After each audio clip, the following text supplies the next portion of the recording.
Today we're looking at phrasal verb nouns and adjectives, because we can make nouns and adjectives from phrasal verbs. Now, what we do with phrasal verbs, the verb and preposition are usually separate. With nouns and adjectives, they're either together or they're separated by a hyphen. Now, generally speaking, the nouns are often together and the adjectives are often separated by a hyphen, but not always. Sometimes the nouns are separated by a hyphen too. So please check a dictionary. There's no rules here, you just got to check.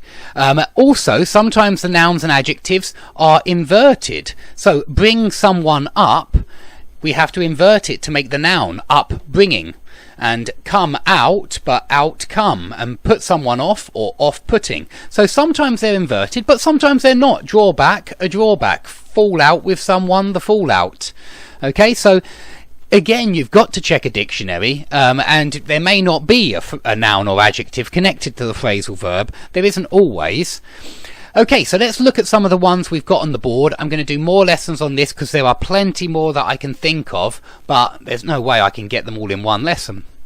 So let's start at the beginning. A lookout. A lookout is someone who looks out for something. So they're basically a scout.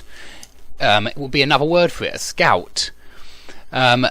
It means somebody who's looking out for any danger on the horizon, possibly. A lookout will very often be looking out for danger, most often perhaps. So the military might have a lookout, you know, a small division, a unit of troops might have a scout, a lookout, to make sure that no danger is approaching.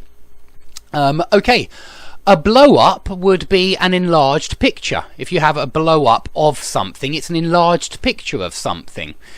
But blow up, the adjective with the hyphen, would mean inflatable. So if you have a blow up Santa Claus at home, it means you have an inflatable Santa Claus at home. So remember that blow something up, it doesn't only mean explode or detonate a bomb, for example. It can also mean to inflate. You blow up a balloon, you blow up your tyres. When you have a puncture on your bike, you need to repair the puncture and then blow the tyre up. So please remember it also means inflate as well as explode, blow up. Okay, a backup. Back someone up or back something up. If we remember this phrasal verb, it can mean a number of different things. When you back someone up, you often support them. And when you back up your work on the computer, you save a copy of it. So a backup, it could be a copy of something.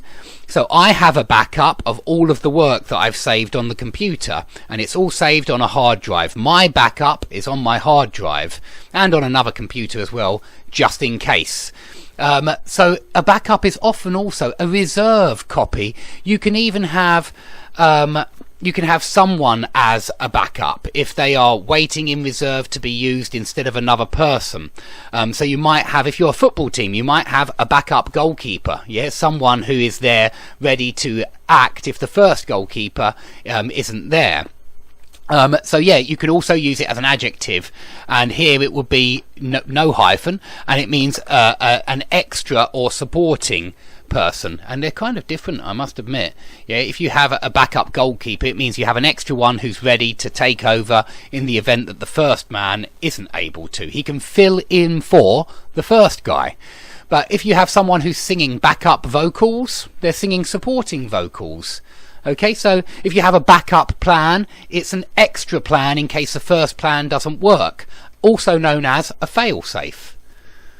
Okay, so it's just in case the first plan fails, you have a backup plan. Okay, if there is a breakout, you're normally talking about a prison, and the prisoners have broken out of prison. They have decided to run away, to escape. But if you have an outbreak, then it's normally an outbreak of a disease. It's like an epidemic. we've had an outbreak of flu in this town, or we've had an outbreak of measles. Could be any kind of disease. I just wanted to remind you here, we often talk about the onset of a disease as well, which is also a phrasal verb noun. We talk about the onset of a disease, which is the beginning of the disease, the opening stages of a disease. And we also talk about the onset of winter, meaning the beginning of winter. But it's another phrasal verb noun.